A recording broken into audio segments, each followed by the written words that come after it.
Wall Productions. What up, sports fans? Welcome to episode 13 of the Cine-Men Movie Podcast presents Sports Breakers, a conversation about sports. I'm Juan, your host, along with the other host, Craig. What up, Craig? Yo. Man, less than 100 days away from college football. NFL training camps have started. The NBA Finals kick off this week. Currently, right now, the Phillies are playing, so baseball's mid-season. You got the Women's College World Series going on, the final four teams. So is that true? Like if OU goes on and plays and wins, that's their fourth win in a row? This will be their fourth championship in a row, yeah. Which means their seniors have as many championships as some schools will ever have in their lifetime. That's insane. I did see something on the news that they, I guess the Athletics are wanting it to move from Norman. Is that right? They don't want it to be played here anymore? It's not played in Norman. It's played in Oklahoma City. Oklahoma City as a city has funded that stadium with taxpayer dollars since the inception of it, or the 90s or something like that. They might have played a few championships elsewhere, but it's the nicest softball stadium, pure softball stadium in America. It's a centralized location. Nobody had an issue with this location when UCLA was winning 12 championships in a row back in the 80s and 90s. But now all of a sudden you have three very centralized teams, OU, Texas, and Oklahoma State. Yes, Oklahoma happens to be on a roll at the moment, but you don't see any action being taken when LSU's in the national championship in New Orleans, or Miami or Florida were in the Orange Bowl, or USC's at the Rose Bowl. Texas fans might have been complaining like, man, it sucks that we're having to travel all the way out to the Rose Bowl, Pasadena, when it's just a 30-minute drive or however close it is for USC. These things happen. I guarantee you if Clemson was winning 6 in a row at Oklahoma City, nobody would have an issue with this location. It just so happens to be because Oklahoma is being dominant in this period of time. Once this run is over, which could be soon, you never know. This could be the last year that they're any good. This senior class has really been it. You know what I mean? Like, if once the senior class goes, if Oklahoma's not any good, that chatter is all going to die. Yeah. If it was truly such a home field advantage, why doesn't Nebraska win the Men's College World Series every year? It's in Omaha. The SEC championship is in Georgia. Why aren't we complaining that Georgia's winning these SEC championships now all of a sudden? Home field advantage, right? Yeah. It's what it is with sports. There's locations that are built for specific things, and just because a team's good at it, they're going to take advantage of it, and you just have to kind of deal with it. It's true. I agree. I saw that and I was like, that'd be a little fun topic conversation to talk about this week or today. June 8th, which is Saturday. That's another big day for this podcast. But anyway, game 1 of the Stanley Cup playoff, the finals, is Saturday, 7 p.m., June 8th. Florida, Edmonton. Who you got? You got the Florida Panthers. I think Florida's going to get it done this year. Florida snuck up on people last year by beating the Bruins in the second round, I believe. Or it might have been the Eastern Conference Finals. But no, it was – I can't remember where it was. But they snuck up on some people, weren't really expected to be that good last year. This year they had some talent coming back. And no, yes, leave it in there, please. I don't want it.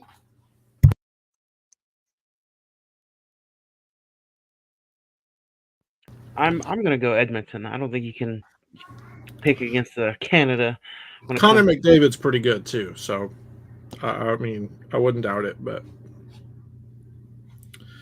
I mean, like I said, for Florida to be able to come in out of nowhere last year and to be able to sustain that success, it's pretty cool. I think they're a solid team. I mean, they didn't really have any issues coming through the East, whereas Edmonton, I think it went to Game 6 in their end, but Florida's looked good lately. Man, and then Thursday night, Game 1, NBA Finals. The number 1 East seed Boston Celtics take on the 5th seed of the Western Conference, Dallas Mavericks. This is an intriguing finals for me. Why so? I don't know, man. I think it's just a team like Boston who has been there so close the past few years, and I feel like they need this win. But I think Dallas is just hot right now. I think Dallas is the better team, maybe the more team that's been challenged throughout the playoffs. And I think Dallas is just too hot. I think Dallas is going to take this away from Boston, even though I think Boston desperately deserves it. Yeah, I mean, there's been a couple memes where 21, 22 Jump Street when they're taking the drug, and he's like, "Man, this trip is awesome," and he's like, "Dude, I'm in hell right now," and that's what people were saying. It's the Eastern Conference trip for the Celtics was riddled with injuries, whereas Dallas went through arguably one of the toughest tests in quite some time. Yeah, I mean, They beat the Clippers. They beat Oklahoma very City. veteran-laden Clippers, young Oklahoma City, and then kind of a mix of Minnesota, where I don't think they really got them dogs in them up in there in Minnesota. But you look at that, man, and it's like if Dallas was able to get to the finals and Oklahoma City really had, for a majority of the series, were either right there or a couple plays or players away from winning that series. You know, some people were saying like, "Oh, how does Oklahoma City lose to the 5 seed Mavericks?" It's now how close is Oklahoma City to actually being really good. You know, I don't want to stray from the conversation of the finals, but since we are Oklahoma based, I think you get a big man and maybe a pretty decent wing to move J-Dub to the 3, get a pretty decent 4, Lou Dort to the 2, maybe move on from Giddey. Oklahoma City could really be in the thick of it next year, and not just to go deep in the playoffs, but to really, really take. They have a top 5 cap space this summer. I mean, you're looking at teams that are. It's like the Rockets, and some just really young teams like the Rockets, the Pistons, the Spurs. All of these teams that are really young that weren't even close to the playoffs have these cap space, like this, just plenty of cap space. But Oklahoma City, who was the 1 seed, who made it to the second round, who was very close to making it to the Western Conference Finals, they're going to have a top 5 cap space. So they have plenty of draft capital. They have plenty of money. Presti, it's time to throw it out there and make some moves happen. Your boy is dying for a championship. I don't know, man. It seems like they're so close every single time, and then it just like something happens and they get set back another 5 years. You know what it is? It's that small market curse that the commissioners put on us. Don't want it to happen. Let's talk about another thing. The NBA so far, as we're talking about the finals this week, like the NBA's had 6 different champions in the last 6 years. Like that's it's a pretty far cry from what it was in the 2010s. Yeah. Hell, even the 2000s. Or the 90s with Jordan.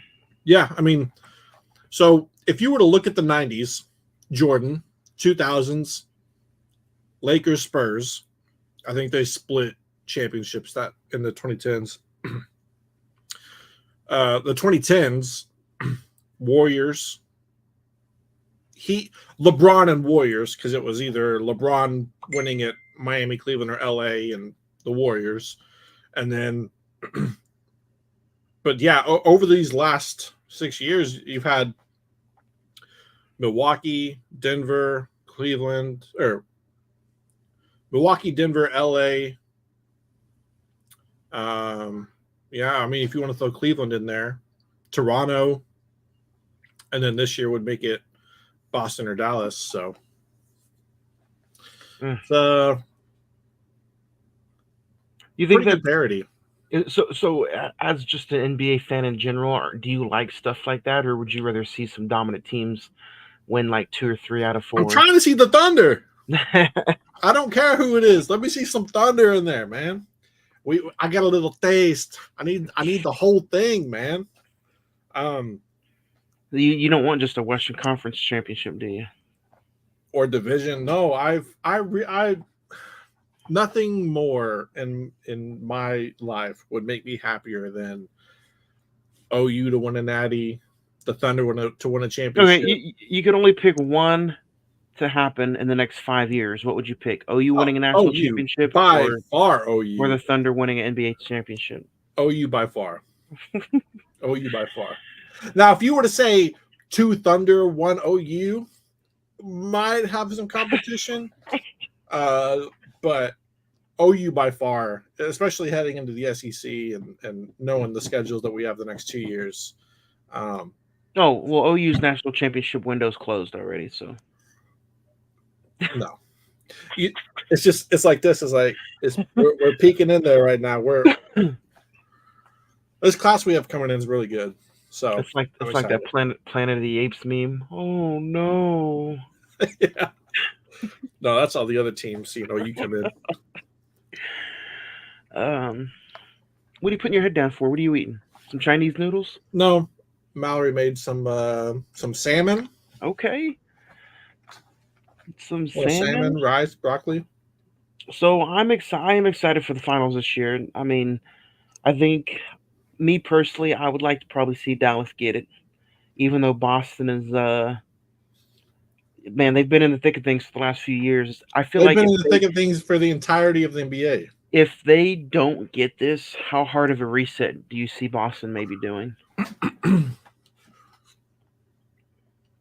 There was already talk of a reset last year with trading Jaylen Brown.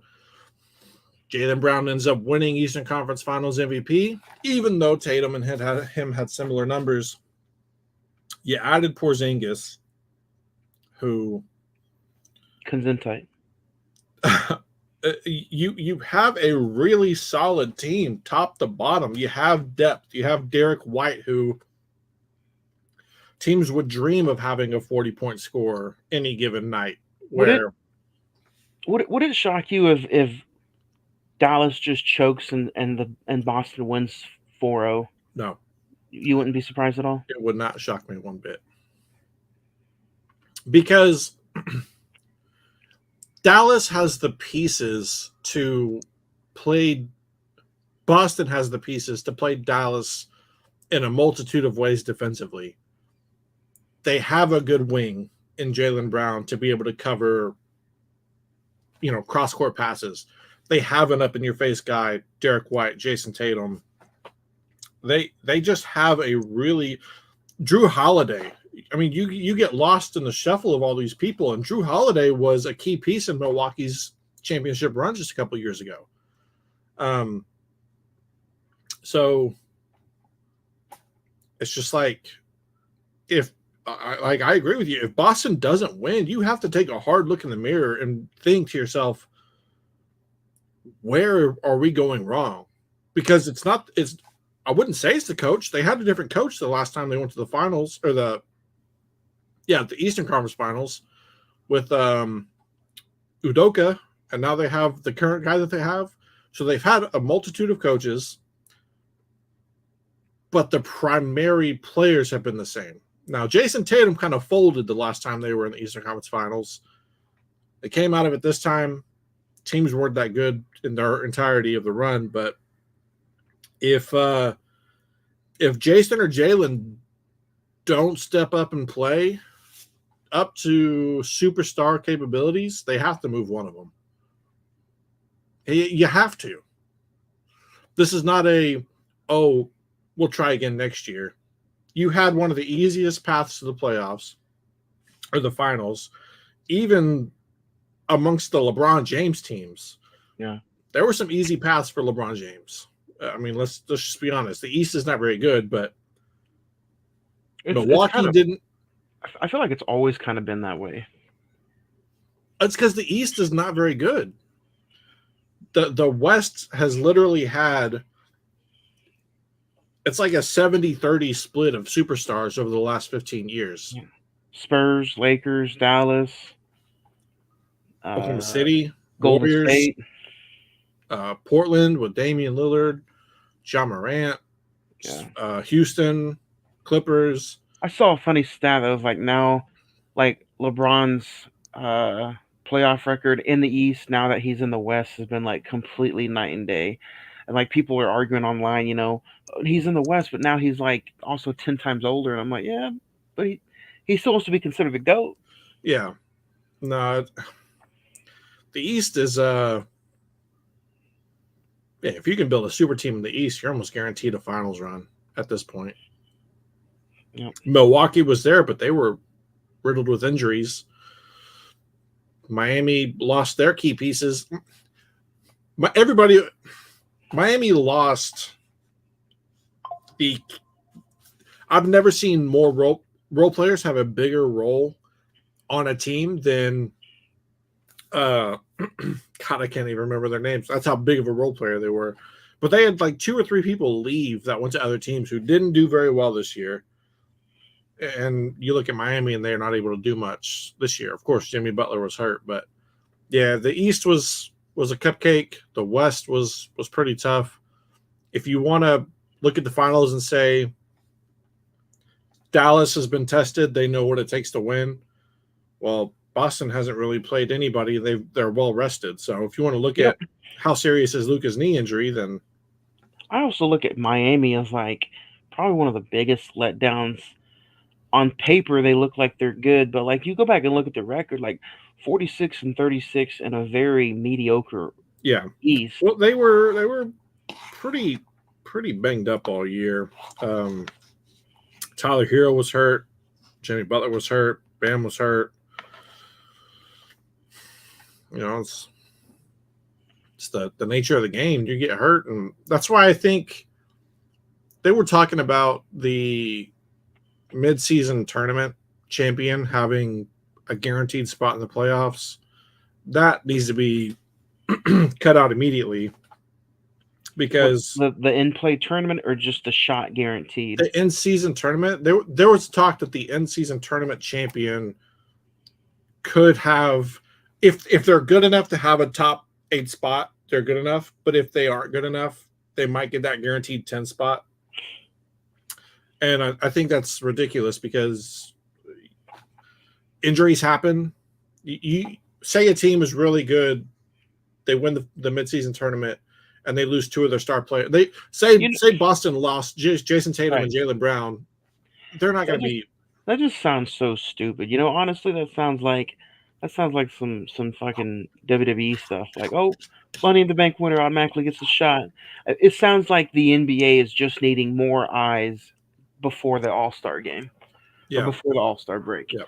Like, if you need that help in viewership, maybe cut the season down a little bit. I know there's still talks about cutting the season down, or just put a better product on the court.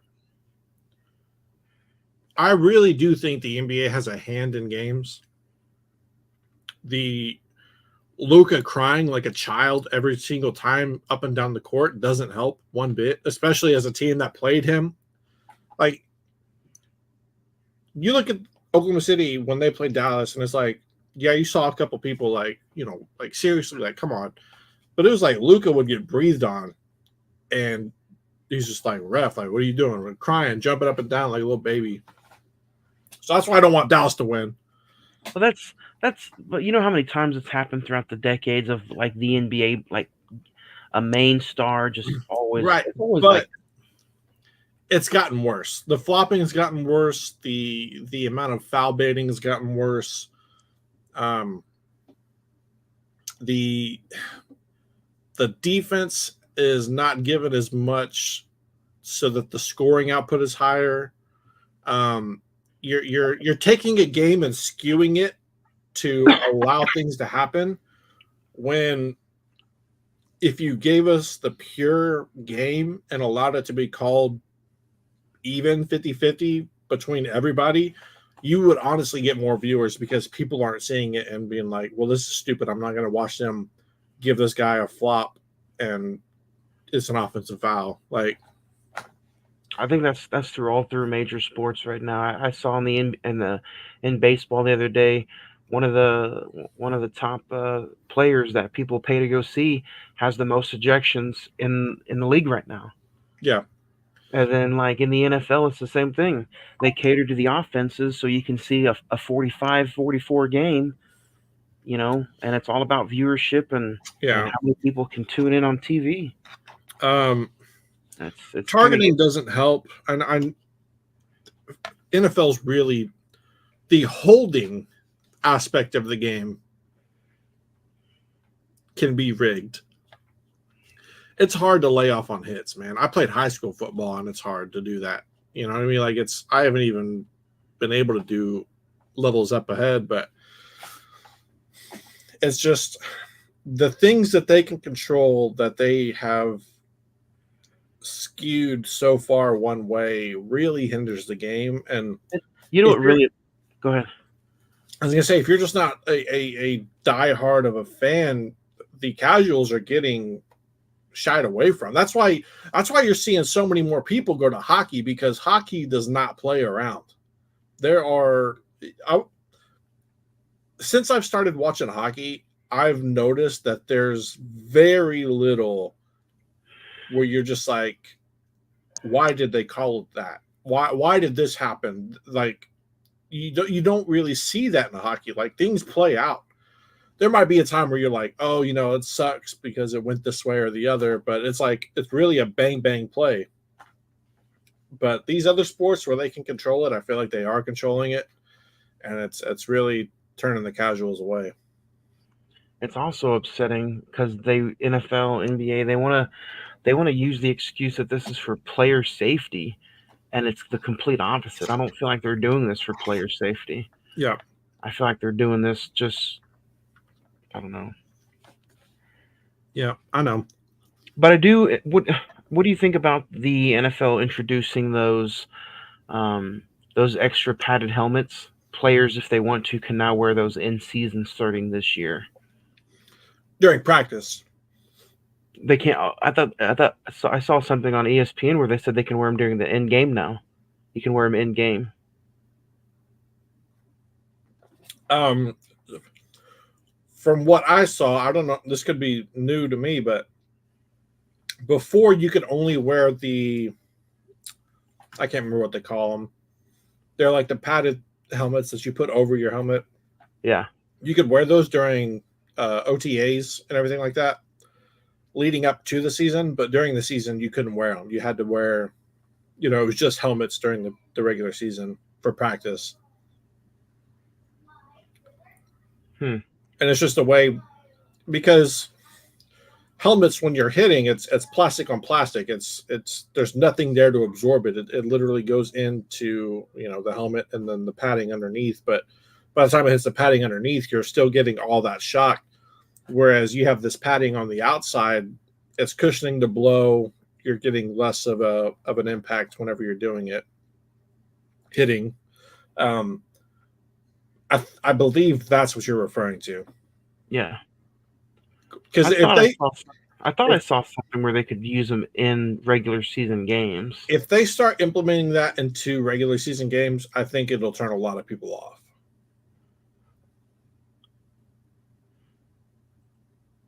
I saw something where people were like, I think it was on ESPN or it might have been Skip Bayless one day, on Fox Sports. But he said if you put these guys with no helmets and let them play rugby style, they'll have less concussions because they won't lean with their head. 100%. That's why when you see rugby players, your two thoughts are A, they're straight up crazy because I would never play rugby. And B, when they tackle, it's literally all chest and shoulder. You never see them go in with their head. So, yeah, I 100% agree with them. Yeah, rugby's different. Rugby is different. That's why you don't see a lot of people playing it here. We're not built for that. Yeah. It is interesting though, just to see what the NFL might do with these padded helmets going on to the future. And supposedly they said that, I think in the next 10 years maybe you even see the NFL just completely go like how the Pro Bowl's going with flag football. That's tough, man. Because at the end of the day, I think what the NFL is doing currently is tinkering rules between every season to see how far they can go without Making it flag viewership drastically falling. At some point, football will no longer be football, and the brand of the teams, the brand of the players will no longer matter, because while they do matter currently, it is, at the end of the day, the sport is what ultimately brings people to it. The intensity, the hitting. And if you're going to change a sport so much to where it's no longer what, and I'm not saying that you can't make it safer, but if you completely demolish the sport with which fandom was built on, you will lose viewers, because at some point it's just too much. Yeah. But at the end of the day, I kind of feel like also maybe this is more opportunity for them to just change the game. I don't know. I don't see viewership. I don't see any kind of TV views go down at all. Some of the highest rating views throughout all national TV still going on to the NFL today. Yeah. And then these stadiums are just getting bigger and better. And yeah, that's another thing. You're not going to see the NFL outdo themselves with how much money is currently invested in these. The owners won't let it happen. They'll let these dudes die on the football field before they give up what they're making. And we've been close to seeing that in years past, unfortunately. I have different views on that. I don't think it was related to a bump in the chest. What do you see as far as also like talking about player safety? Like I saw something where the NFL now is like they're going to try to make it to where everybody has artificial turf. Is that correct? They want to switch away from grass, or is it the opposite? Because grass is safer than turf. I don't know the science behind it, but there are less injuries on grass than there is for turf, and I think it's just based on. But the NFL owners don't want to go to turf right away because it's too much upkeep and too much. They don't want to go to grass because it's upkeep. Yeah, too much maintenance. Yeah. Insane. So it's like let's protect their heads, but fuck their ACLs. Yeah. Well, the heads too. The heads bounce off of the turf more so than the grass. Yeah. So pretty interesting. Other than that, still kind of a quiet few weeks. I think that's why we'll every other Monday we'll talk sports, and then the week that we don't talk sports, we'll talk. I'm going to dedicate an entire episode to some wrestling. So we'll talk sports today. Next Thursday the 13th, or next Monday the 10th, we'll talk some wrestling, and then me and you and Kevin will talk sports again on the 17th. Before we get going, let's talk about what everybody wants to talk about. That NCAA football game. That Right. that semi deep dive. It was like 4 minutes. Didn't really cover much, but right out the gate when I saw Ollie Gordon hit that kind of jump juke or jump spin, whatever it was, I was full on. All right, let's do this, man. It looked good. It looks good. I think there's some things to clean up. Jackson Arnold was a little bit darker in his complexion. I don't see how you mess up that, but those things can be tweaked. There was a thing with the Cotton Bowl where Oklahoma was on the south end zone, where if you watch the game and Texas is always the south end zone because it goes towards Texas and vice versa. People got on Twitter, and I don't know if it was already fixed and they just didn't change it because they had that video made for the deep dive or whatever, but they tweeted out fairly soon that, hey, we got this fixed. It's already updated and corrected. Crowd's going to be split 50-50. Sides are going to be correct. You're going to have the chance. Somebody was saying it'd be really cool because they have the stadium meter. It'd be really cool if it changes based on what side of the field you're on for the team you are. So I think, First game, we should find a way to stream it. Do OU Texas. Loser has to shave their beard. I won't take that bet. Regardless of, I think I would win, but I don't want to. I can't do babyface. We'll save that for the actual OU Texas game then. Loser shaves their beard. No, because why would I do that? Everybody's saying, "Oh, Texas is going to the college football playoffs." Dude, you guys got the cupcake. You guys got the easiest schedule you could have possibly asked for going into the SEC. I'm gonna continue to spread the word. We got the defending, reigning, undisputed champs. Gate week 2. They're rebuilding undisputed champs. Dude, they literally lost everybody. We have to play not only last year's reigning defending champs, but the year before reigning defending champs with Georgia too, right? Isn't it Georgia, Michigan? Georgia. Yeah. You guys play Georgia the week after you play OU. So don't fall asleep against OU.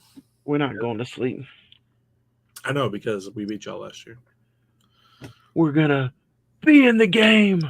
We're going to be hyped. Yeah. But other than that, man, anything else we want to talk about? Oh, we didn't say who we got. Because by the time we hop on next, the NBA Finals might be over. 2 weeks from today, Monday, June 17th.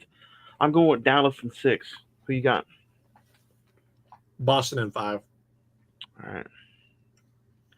Should be fun. We'll come back and talk again in 2 weeks and see who was right, who's wrong. And then we'll be just one official month away from college football 25 when we come back on and talk. So 2 days will be kicking off. Depending on which version you get, it comes out the 15th.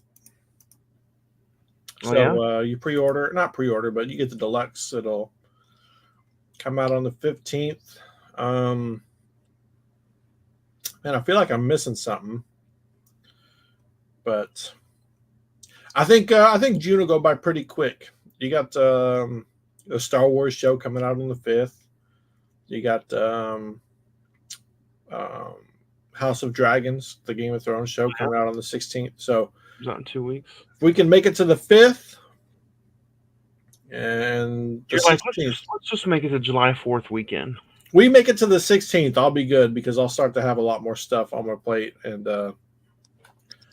but it sucks, man. It just sucks having it so close yet so far. Everything, just football, EA Sports video game. It's coming right there with a U.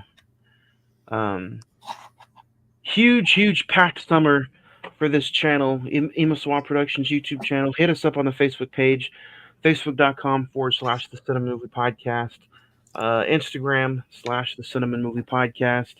The Twitter or X is @Cine-Men405. Lots of stuff going on. Friday the 14th podcast, sports podcast, wrestling on the weeks that I don't talk with Craig and Kevin, Our 300th episode of the Cine-Men Movie Podcast is this Saturday, June 8th, 7 p.m. Rodeo Cinema. Next Monday, we'll talk the 20th anniversary of the Great American Bash.